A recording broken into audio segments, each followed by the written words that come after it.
Let's go, let's go, let's go.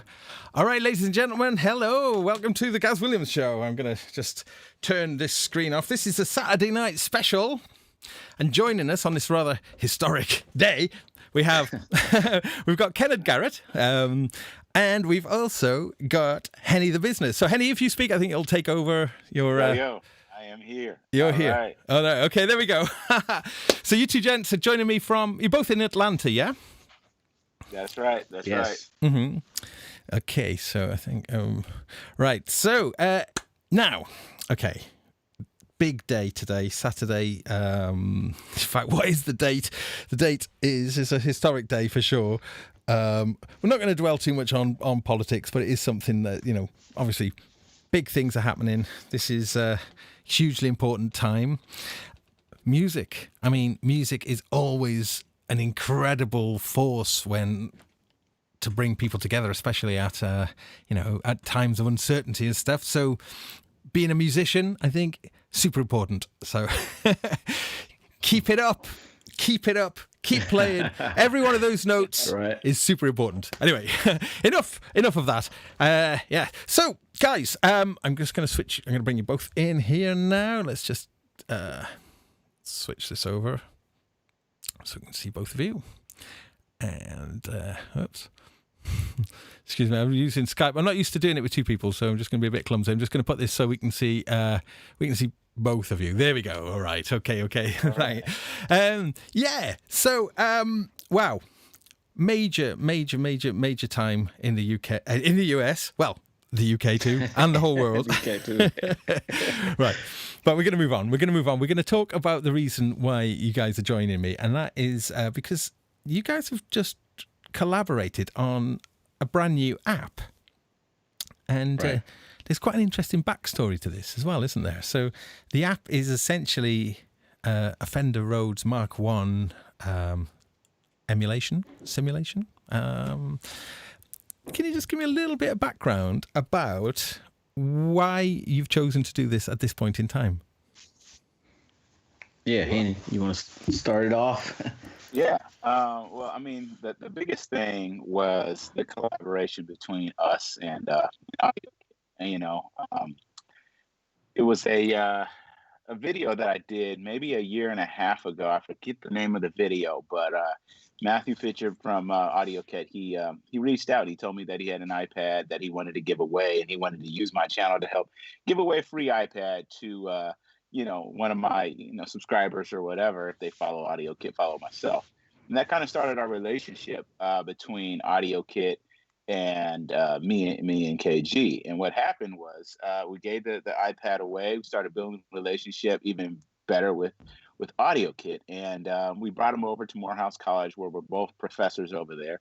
And we started showing him some of the things that we were working on, not only professionally as, songwriters and musicians, but also with the students. And he was like, I think it would be really awesome to create an app and do it with the students over there at Morehouse College here in Atlanta, Georgia.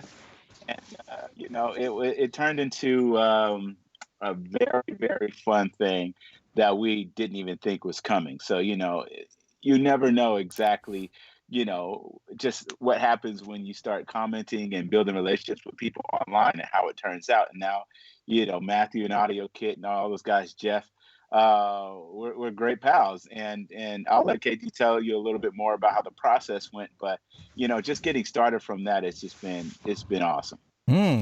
So this particular app, then being an emulation, this emulation of a Rhodes. This isn't any other Rhodes, though, is it? This is your Rhodes. Is that right, Kennard?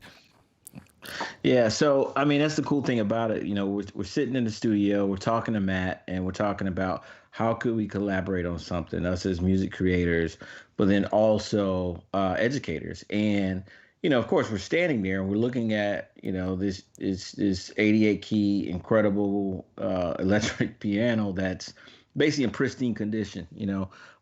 Sitting there. It was actually gifted to me years ago. A friend of mine, she was going through a divorce, and she was like, just take it, just get, just do something great with it. I'm just like, are you serious? Can I give you money? She's like, no, just make something great with it.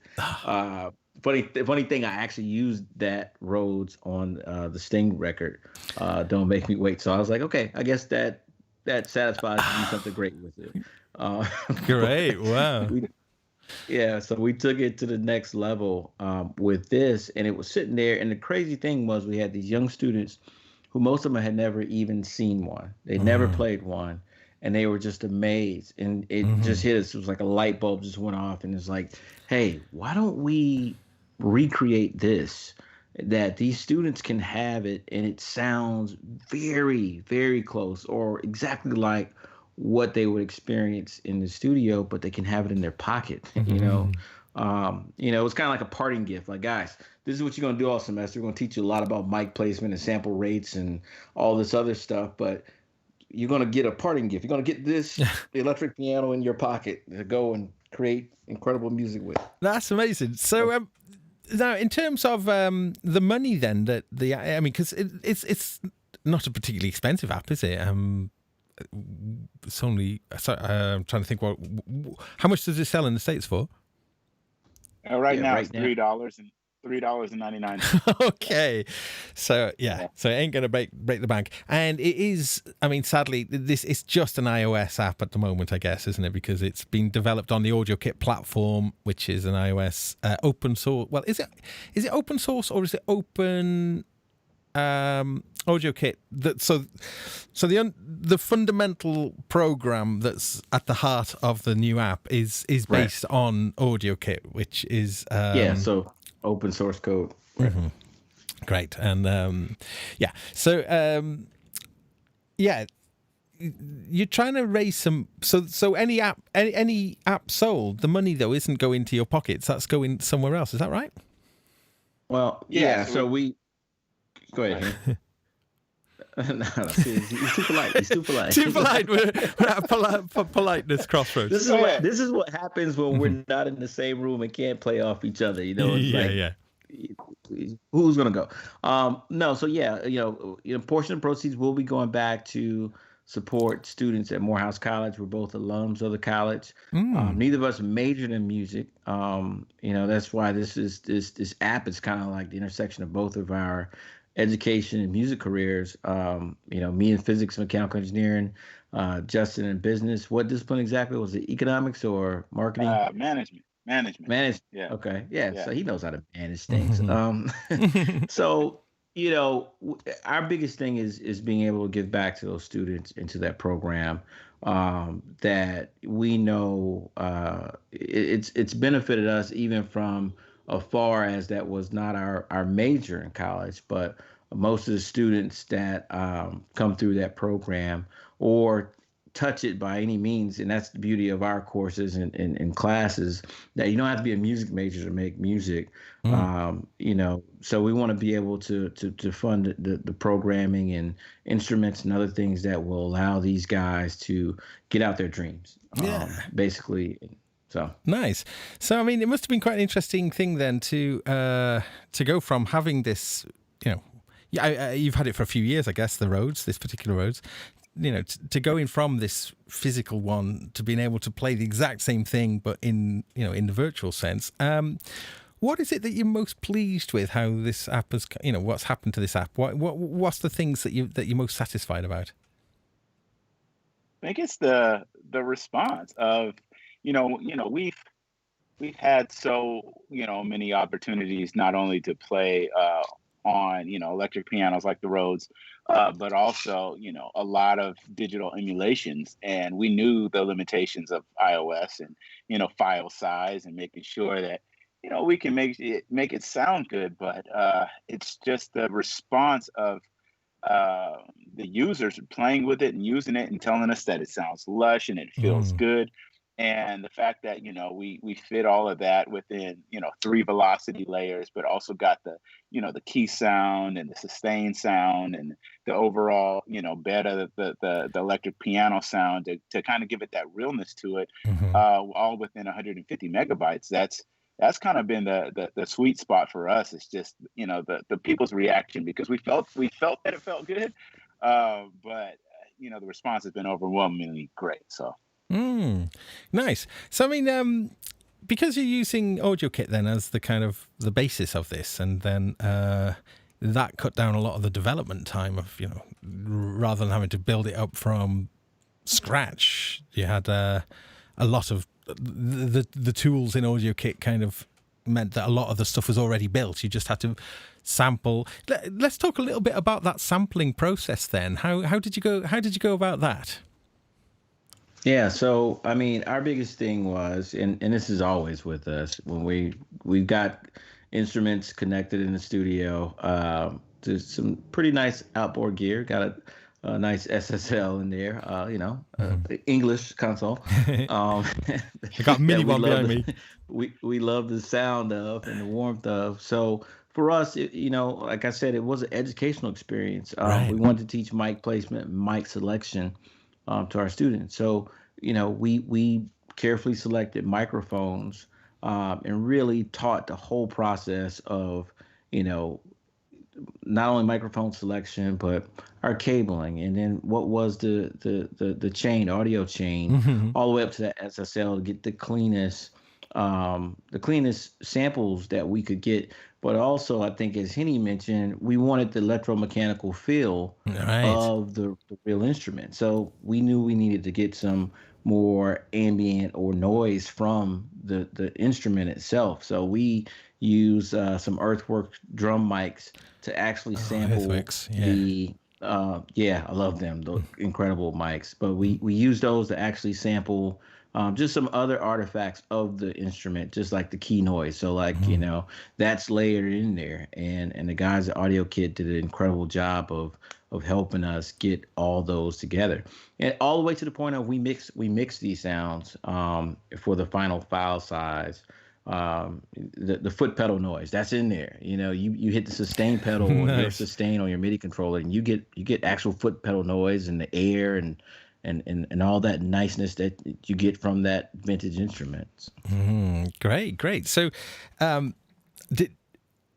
did you find any kind of quirks about that particular instrument itself, though? Was there any particular note kind of troublesome, or because because Rhodes are not always kind of, they don't always behave, shall we say, across all of the field. No, it was quite difficult when we started getting in those higher octaves, trying to keep it sustained. And the best thing that we wanted to get across to the user is that when you're dealing with a Rhodes, when you're dealing with any electric piano from the 60s, from the 70s, none of them sound the same. You're not going to have anyone that's going to sound like the other. And so, some of them low notes are going to growl a little harder, and some of them high notes are just going to be really pingy. But at the same time, we expected that, and we did our best to try to layer those when we only did 3 velocities. So we just hard, medium and light. And when we started getting to hitting light on the top octaves, it was a challenge, but we tried to make it work. And so that was some of the challenges. Yeah, nice. So must have been quite interesting for the students then, because they, to see that process and to see how you're essentially making a commercially viable instrument, and all of the processes that went on there. I mean, that's kind of invaluable for the students then. So, can you tell me a little bit about Morehouse then? That's in Atlanta then. It's a as a college, is it a standard college? Is there something that I should know? Well, yeah, a couple things. So it's a historically black college, HBCU. Vice President-elect Kamala Harris went to HBCU, Howard University, but it's one of these institutions that were founded after slavery ended, to give recently released slaves a chance at a collegiate education. College has been around for over 150 years. It is a all-male, predominantly African American or Black student population. Only around 2,000 students, but has produced some of the most incredible alumni that this country has ever known. Wow. Justin Henderson, Henny, the business being one of them. But I mean, from Dr. Martin Luther King Wow. to Spike Lee, Wow. Samuel L. Jackson, Wow. Bakari Sellers, P.J. Morton. The list goes on and on of alum who've come from that college, and luckily we had an opportunity to do undergrad there. It's been probably one of the best choices of my life. Wow. Okay. Definitely. That's really interesting because I've not been to Atlanta. I'm really interested in Atlanta, and actually reading up about Atlanta for this little show kind of made me realize how little I appreciated what a musical powerhouse Atlanta is, and especially in recent years is just it's such a significant city for like in the past we'd think about like maybe Memphis, New Orleans, New York, etc., etc. But Atlanta is the place. I mean, when you look at who's come from Atlanta and the Atlanta scene, it's staggering. It really is the kind of who's who of modern music of the last sort of 10, 20 years. Janelle Monáe, a particular favorite of mine, being one example. So I was just wondering then, guys, Atlanta, can you just give me some thoughts about the city, and just to kind of like, for someone like myself, a hairy Welsh bloke, what do I need what do I need to know? The awesome thing, even speaking on Janelle Monáe, we went to school with her business partners and production partners who attended Morehouse as well, and we saw their rise from young guys like ourselves at 17, 18 years old, all the way to where they're at now with the whole Wonderland music. But if you go back 30 years and you think about some of the biggest things that happened in Atlanta music, where you saw people like Babyface and L.A. Reid move to Atlanta to pursue working with Bobby Brown, I believe it was, and that turned into them really starting LaFace Records, which in turn basically changed R&B and hip hop music forever, because right then in the early 90s it was in the brink of the New Jack Swing era with Teddy Riley and a lot of these guys, and they went from doing R&B such like Bobby Brown and Tony Braxton, signing TLC, to signing hip hop acts like Outkast and Goody Mob, which in turn showed the whole world about music in the South as it related to hip hop music. And then if you go down the lineage, a lot of that came from those moments. And I know KG can speak a little bit more, but I mean, you go from Tony Braxton to Outkast to the whole trap music hip hop sound, all the way up into now where you're hearing about Future and T.I. and Young Jeezy and anybody else that has come from Atlanta. It's an incredible lineage. Yeah. I think guys, we talking earlier, we didn't want to get too political, but like so much of what's happening in I think a geographical area or region impacts the art. And Atlanta is a tale of two. I mean, it's a city that just has two different stories.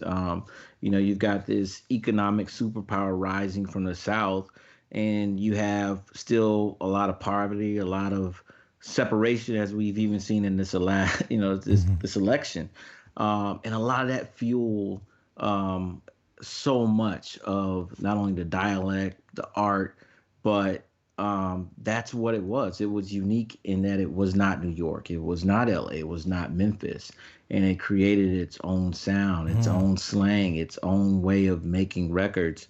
And Henny's right, there was a lot here, but when LA and Babyface came to the city, they changed it. They gave people opportunities that made everyone believe that, man, I could really just have my own voice from where I am, and that could be a commercial hit all over the world. We can't forget Usher either. He came from that. Of course. Yeah. that same. Hey, Usher, Pink, So many people came from that time, and their impact is still going on and on today. I mean, the beauty of my music career, and probably Henny's too, is that we went to school here, and it basically set us up to be in an environment where we had access to these people and opportunities. So it's an incredible city, a lot of culture, and every project passes through here. Every project's going to pass through here at one point or another. Yeah. Oh, no, nice, great, amazing. So, I mean, obviously, a lot of gospel heritage in Atlanta. The Rhodes, of course, being an absolute key voice in gospel music. But actually musicianship as well. There's a great history of musicianship in Atlanta, isn't there? So yeah. So having an app like this can really appeal to the players. So either of you two, would you call yourselves a pianist? I don't mean that as an insult. It's a good thing. Keyboardist. Yeah. Hang on, I'm going to see if I can. I should be able to bring myself. Hang on, if we just set, I'm going to bring. I'm feeling I'm missing out on being on here. Let's get in. I want to come in. I want to come into the action there. Right. Okay. Let's just get me on here. Okay. There you go. Okay.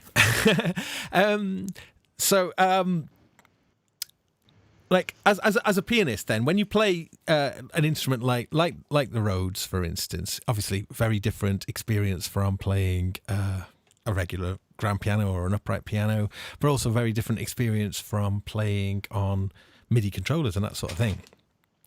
So I was kind of curious then about like kind of the jamming side of things, and with the app, for instance. Now, do you think you're going to be using it in jams? Can you see that happening? That you'll actually, I mean, it's going to save your back, isn't it? Rather than lugging that thing around. Exactly. Yeah, I mean, the reality is we're already using it. I mean, that was the beauty of it. Henny's spent so much time in the mobile music space. Yeah. For me, this has been a transition, but having access to, from playing a real Rhodes to having access to it at any time, it is amazing. And you're right. I threw my back out the first time I moved that thing. Yeah. But yeah, I mean, we're already using it. It's in our work. It's in our production. So that's good. I try not to say I'm a pianist or such a keyboard player like that, but I tell you what, you put me and Henny in a room with an upright and a electric piano, I think we can hold our own. Yeah, that's good. Not a problem. And I think that the biggest thing is just knowing that with how iOS is getting more and more. What I said. I see it becoming more and more of a great tool for professionals. That was another way for us to market this, was not just for the people who understand iOS and who are hip, but for those who had never seen it before. And they're touring musicians, they're people playing with big bands and big touring artists, and they're like, oh, I never even knew this was possible. And so a lot of people are just now seeing what can be done on an iPhone and an iPad. Right. And it's been a great experience showing some of our touring friends, some of our touring musicians, these apps, and they're really loving it. So this is the big question now is, I mean, I first met Henny in person at the Audio Developer Conference last year in about a year ago, right? Yeah, about a year ago it was, wasn't it? Blimey! Yeah. Oh wow, in London. Different world back then, huh? It was. We hit the city hard, didn't we? We hit it hard. And one of the things I said during our we were taking part in like a kind of round table. I was really moaning about the removal of the headphone jack as like a very anti-musician move, meaning that if you want to use like this lovely app, for instance, what would you recommend as the best way to connect? Because obviously we need MIDI and we need the audio coming from the phone, and we talk about it having it in our pocket, but what would you recommend as the best way to actually interface this with the keys? Well, I think I'll let Kennard speak on this a little bit, but um, it depends on the type of user. If you're somebody who's used to already programming and sequencing using your PC or your Mac, specifically probably more your Mac, it's an easy way to just plug in a lightning cable from your iPhone or from your iPad if you have a, maybe an older iPad, or even with the iPad Pro, if you're just using USB-C to, plug into your laptop, and you can still get these sounds and using that as a sound module. And that's using the IDAM functionality A lot of people, from a lot of people still are really not familiar with that is actually a possibility now, because it was something that was, well, we'd wanted it for years. So, so let's just back up a little bit and talk about IDEM, just in case anyone out there hasn't encountered this. Yeah. So, this inter-device audio MIDI protocol from Apple will start off as just audio. I mean, it's an extreme development that, as we told musicians about it, because that was the first question, like, oh, this is great, but I don't play keys on my phone, or touching an iPad is not the same. But most of them are already integrating a laptop or, some other computer device into their setups or their rigs. Most of these musicians traveling, they have a rig. They might be using MainStage.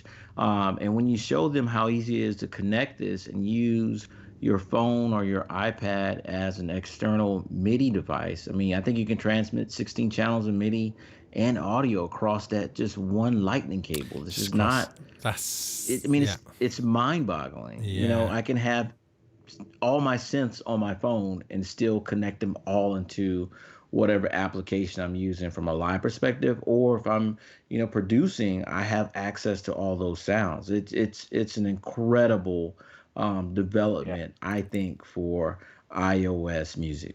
Right. Yeah. Great. Because a few years back, I used to present a little show called Sonic Touch on Sonic State, where we were looking at the iPad as a musical instrument, and back then it was really frustrating to some brilliant apps coming out, but just to integrate it with, say, the professional world, or it was really awkward.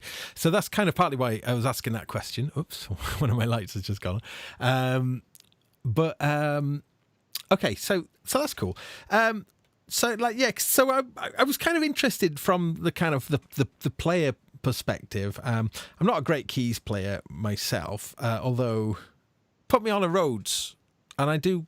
I get something going. Okay. But who, well, this is an interesting thing. Who would you say are the greatest proponents of the Fender Rhodes in your opinion? Which players, or which which era, or which sort of genre? For instance, is that something? Yeah. Oh man. So I mean, of course, you go back. So for us, we I think about Ray Charles. A lot. We've had the pleasure of spending quite a bit of time in his studio. What? Over the last couple of years. Wow. Actually down in the vault with all his old Rhodes just sitting there. Wow. And just knowing how that changed music. I mean, I feel like, the piano is one thing and you can get really funky on it, but it is something about that sound, that velvety sound, that just brings soul. It just brings a certain character to it. So my mind immediately goes to somebody like him. Mm-hmm. But as far as even our genres of R&B and hip hop, it is so heavily used. It is one of the go-to instruments. In records that we produced and records that we love. But I can't, in my mind, can never escape the era of the late 60s, early 70s. Yes. Yeah. It's great. You think about, even the Amy Winehouse records and a lot of stuff, the Dell records, anything that's, I mean, you guys got a lot of good stuff coming over there that use Rhodes on. So. It's And that was one of the things for us building this app was, people ask, well, what about the presets? What type of presets are you doing? How many presets? And that was one of the biggest frustrations that I told Matthew when we first sat down with just emulations and apps and presets all together, was the fact that you can get so bogged down with presets that you don't ever create. You're just searching for that right thing. And yeah. so, our beta testers and those who helped with the development, we asked them specifically for one one preset. Just give us something that you would go to. And because realistically, it's not a complicated app. No. It's not a complicated thing to get your mind around, but it's easy to tweak, save a preset, and have it something that you want. And so, we wanted to make sure it was simple, it was easy, and it was easy for our people to really go and get their vibe on. So Yeah, nice. So I guess next question is going to allude to what happens next. Now you've had a little taste of making an instrument. Anything else in the pipeline that you can talk about? we have some things in very, very alpha stages as far as development's concerned. But I think with anything, we want to make sure that it works for us. What are the problems that we're trying to figure out that that aren't too complicated. It's not like we're out here trying to create the best DAW because hey, we've been to the audio developer conferences and having those conversations with developers and the juxtaposition between the developer and the creator. The developer is thinking, do this, do that, do this, do that, do this, do that. And the creator's just like, I just want to do this, right. And so we're trying to find the loopholes or the little pieces where we're like, we need this for iOS. We need this for something for an iPhone and an iPad. And I'll tell you why. And it goes back to the fact that, both of our kids are, we both have 2 kids apiece and they're, right around 7 and 10. And we see them on their iPads 99% of the time that they have free. And we know that's going to be the device that they're most frequently going to go to when it comes to whatever they want to do. So if that whole generation is going to be like that, let's continue to build this up. We're a lot older and we understand that there's been a lot more things that have come in the past, whether it's analog stuff to, the start of digital to the start of mobile. But, we're looking towards the future and trying to rectify some of those things that we can still see in the past and make it so that it works in mobile and works easy. And if we can get that going, we'll be all right. But we don't really have too many things to talk about right now. Right now, we're just enjoying the fact that people are really enjoying this app so far. Oh, that's great. So, okay, so we'll move on from the app now and just talk. I'd like to talk a little bit about both of your careers, really, and to talk about what have been your highlights so far, and some things that where we can point people so they can go and have a listen to some things that you've been involved in. Now, when I was with you, Henny, in London, it was when the Grammys were announced, and and I was with you when you kind of when the project that you were involved with got Grammy nominated, and you were just like, yes. It never gets done. Yeah. Okay, so we'll start with you then, Henny.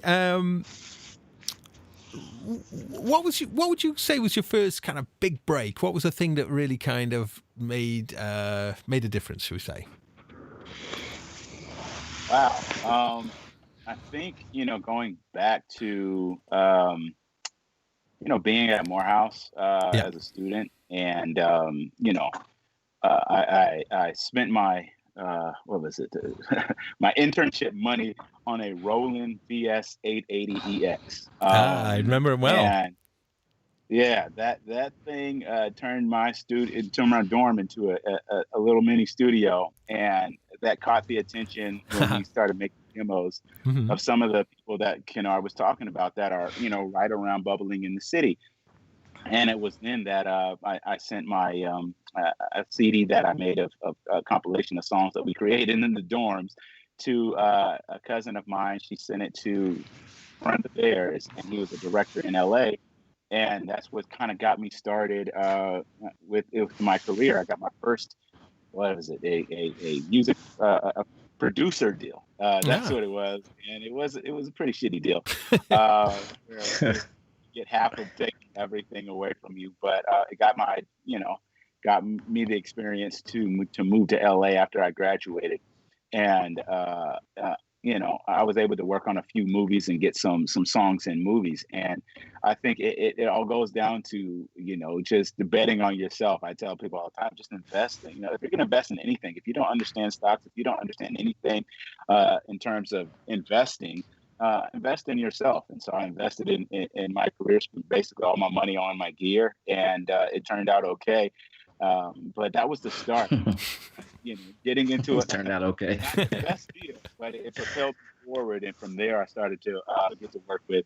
Being in LA, I got to work with Dr. Dre, and I got my deal with 50 Cent after that, and then it just kind of started to work from there. But it was definitely not easy, and it was a struggle. So yeah. So then, so when did you head back east then?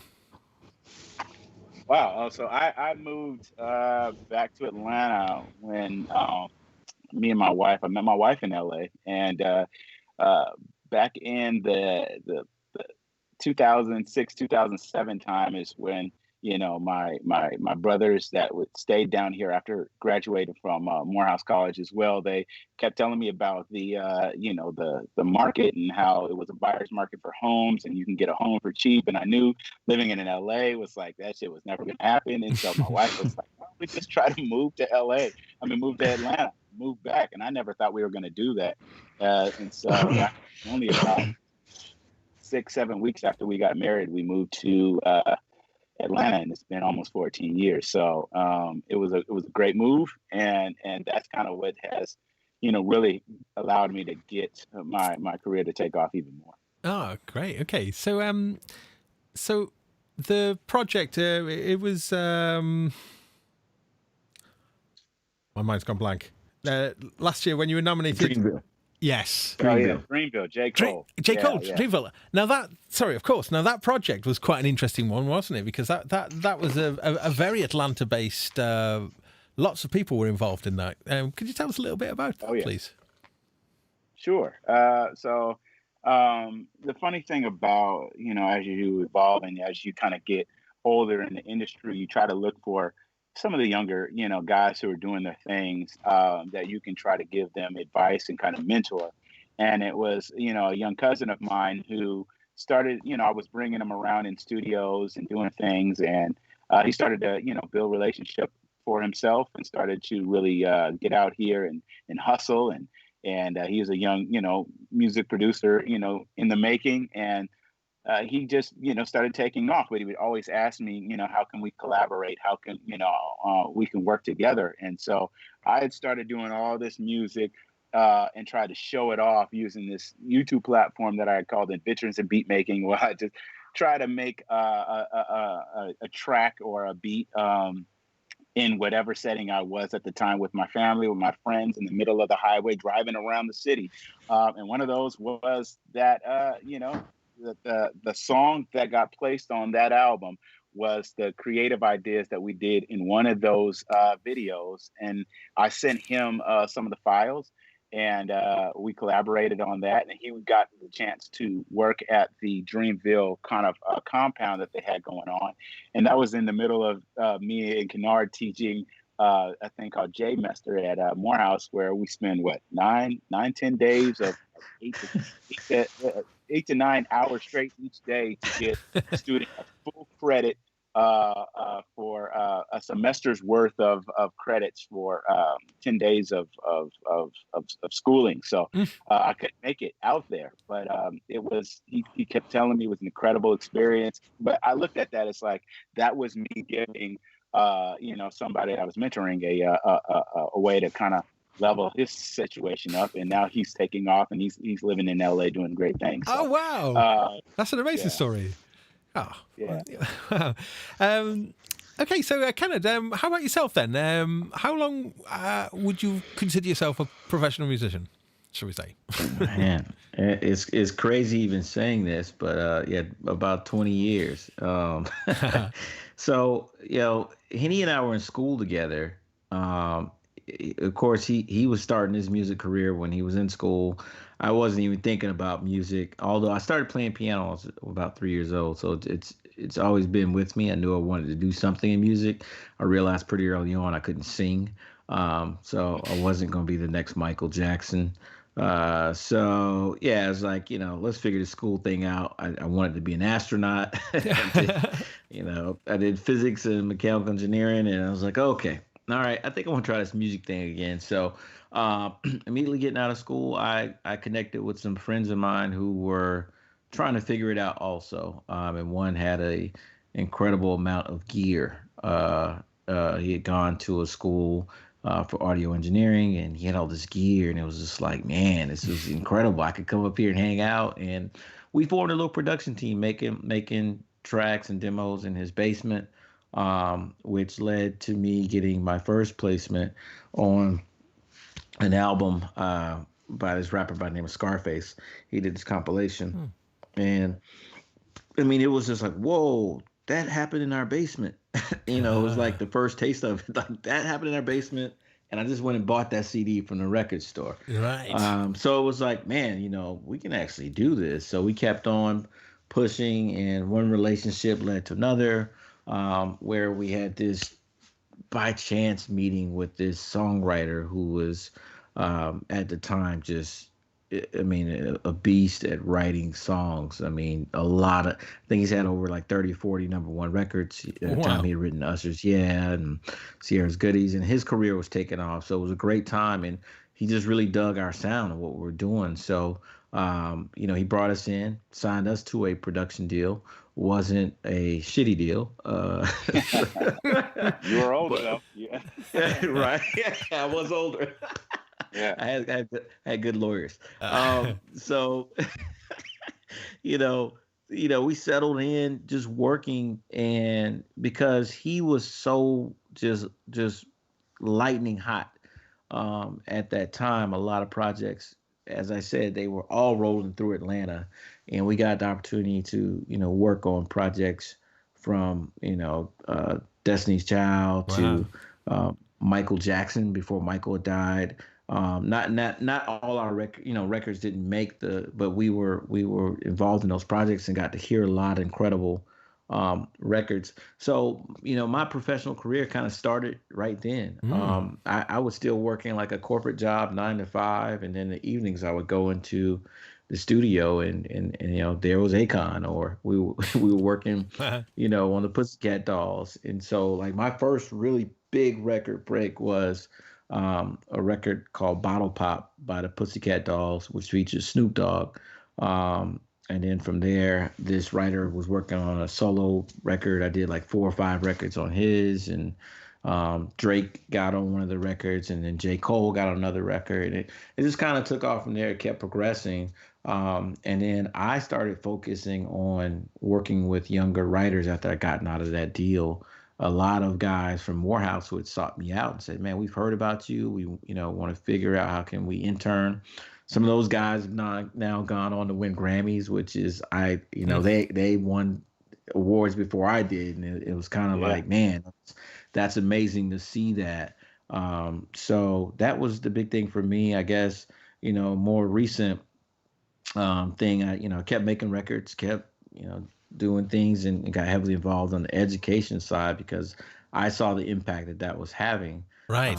But I did a little record in the Ray Charles Performing Arts Studio one evening years ago, and it ended up being the catalyst for bringing Sting and Shaggy together, which it was the first single debuted at the Grammys. That album 44876 was number 1 on the reggae charts for 19 weeks. Wow. And ended up winning a Grammy for best reggae album. So it's pretty good. I remember, they were telling me Sting wanted to get on record, and I was like, who? You mean from the Police? So that I can't top that as far as highlights of my career. But House Mark 1 definitely comes very close to that. That's super cool. Wow. Okay. Great. Well, I could probably call. We'll probably finish pretty soon. Yeah. But this is really really cool to chat to both of you guys. And Henny, I guess this question to you really. Sure. Big Apple announcement coming soon regarding first Apple Silicon computers. Got any thoughts about that? I do. Yeah. I've been waiting. Yeah. As a tech head, I am very interested to see what capabilities will be available in the first products that they put out. I've heard through the rumor mill that not only will it be something like a MacBook Air with Apple Silicon, but also maybe a MacBook Pro and a 13-inch and a MacBook Pro 16-inch. But they will still all keep their same bodies and their same design. So, it has us thinking about like, okay, I love the fact that Apple introduced, the mouse and keyboard support, for iPads, especially the mouse support within the last, iOS 13, iOS 14 stuff.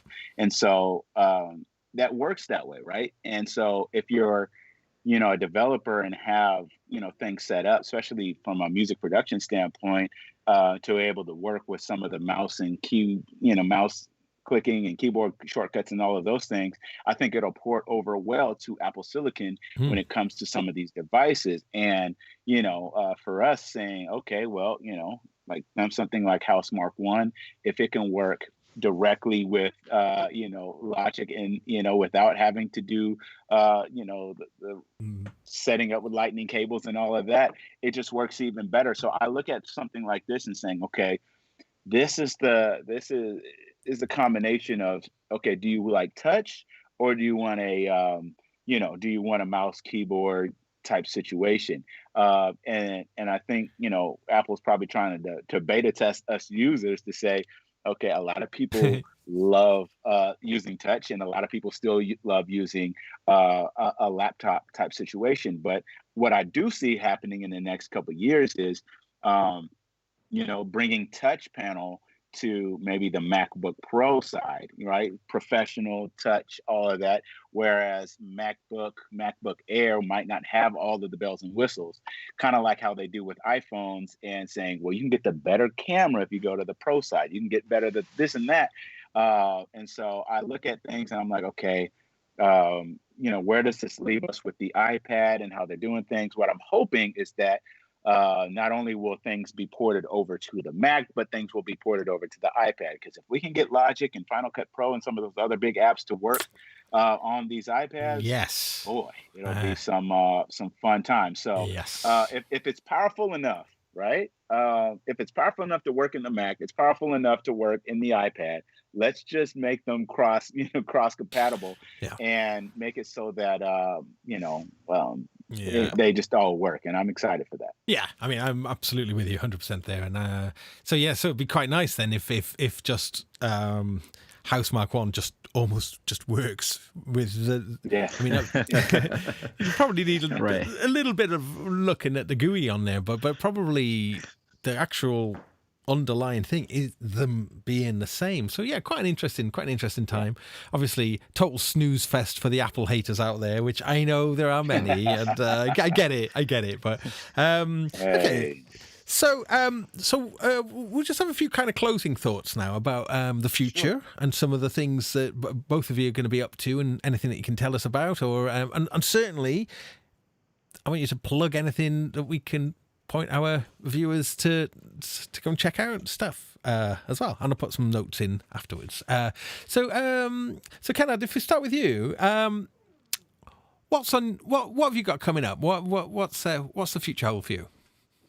Yeah, so the crazy thing about it for us, releasing Housemarque One was the first formal project that he and I have done together. We've actually formed a new partnership. In that, we've named Westview Drive. It's actually a street that Morehouse College is on. But nice. That's our new partnership, and it's everything from tech. We've done some consulting with museums. We've got a really great museum project opening in Nashville, hopefully when the world opens up, called the National Museum of African American Music, that we consulted on and actually built out all the samples and production for the final exhibit and the hip hop side. So that's one thing we're anticipating. Of course, doing more work like that. From a production standpoint, we've been collaborating for the past couple years on some incredible new artists, but we've also got some big projects with some legacy artists that I think we will bring in an entirely new flavor to resurrect their names in today's world. So we've got that. There's some film projects that we're working on, some television shows that we're doing some theme songs and some scoring. And of course, we're always looking to the next wave of what should we be creating to help us better facilitate making music in the mobile space. Cool, amazing. So, I guess that was including you in there then, Henny. Anything to add to that? Well, Henny's got his own other brand out here too. So, like, I mean, no, it's he basically put the nail on the coffin. But Westview Drive is our our new business partnership, and other than that, it's trying to better place ourselves and myself in the intersection between music and tech. I love the tech stuff. We talked on a podcast yesterday about, there's certain producer musician people in the world. There's those who love tech and trying to learn the music, and those who love music and trying to learn the tech. And we're trying to be in the middle of there. I'm definitely the guy who loved the tech and then try to figure out the music later on. But for me, other than what we have going on, it's just to continue to, to build the platform up and, on YouTube and just show people that it's possible to be professional using these devices, and the fact that you don't have to have these big rigs, these big studios. You don't have to have all these synths. You don't have to do all of these things and spend so much money to create magic and create something that's successful.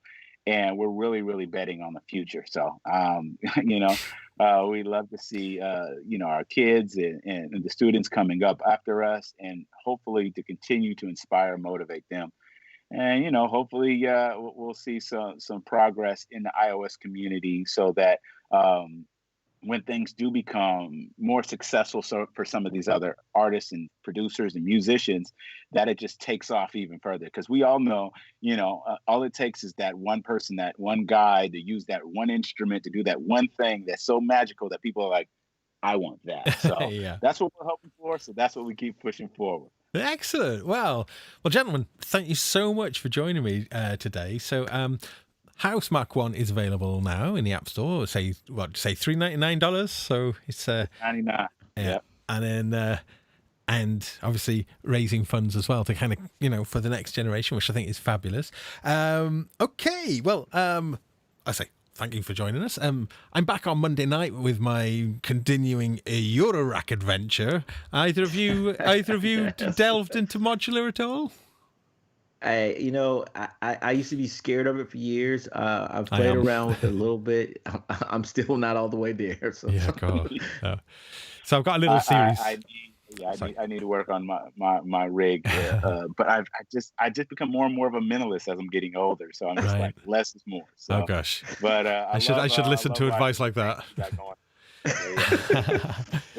Yeah, so I'm bumbling my way through. So I'm chronicling it with a little show that I'm doing Monday night. So that'll be it's late night UK time. So about 10:30. So and then I'm back on Wednesday with I'm just going to plug my show if you don't mind, fellas. Go ahead. Go ahead, Gareth. I've got an amazing thing happening on Wednesday. Patch and Tweak, which is the latest book from Kim Bjorn. This one came out a few years ago, Patch and Tweak, which is a really essential guide for modular synthesis, and beautifully illustrated, loads of examples. It's amazing. It's a kind of wealth of knowledge in there. But the latest edition is a special, well, actually it's a new book, but Patch and Tweak with Moog. And on Wednesday, Kim, the author, is going to be joining me for Patch and Tweak with Moog live. And I've got a few new Moog synths which have just arrived, and I haven't even plugged them in. I'm really, I'm dying to do it. I'm going to do it live on the show with Kim, and we're going to, we're going to recreate some of the patches that Kim has made. We're going to do that live. So that's going to happen on Wednesday. So please, if you want to come back and join, then that's what's going down in my little world. But for now, thank you to Kennard Garrett and to Henny the Business for joining us for this chat. Again, thank you. Please check out the app, Housemark One. Anywhere else people can check your stuff? What's best?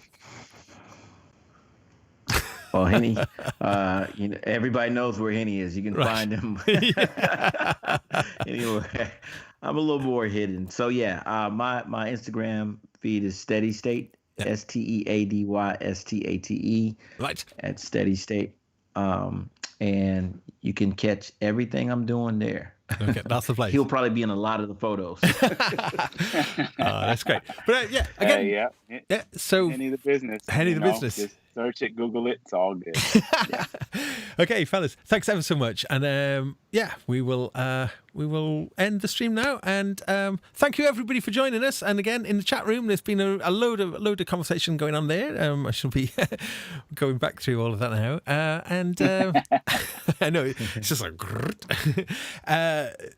thanks thanks everyone, and guys, thanks again once more for joining us. Bye everyone. Thank you. Cheerio. See you now. Bye.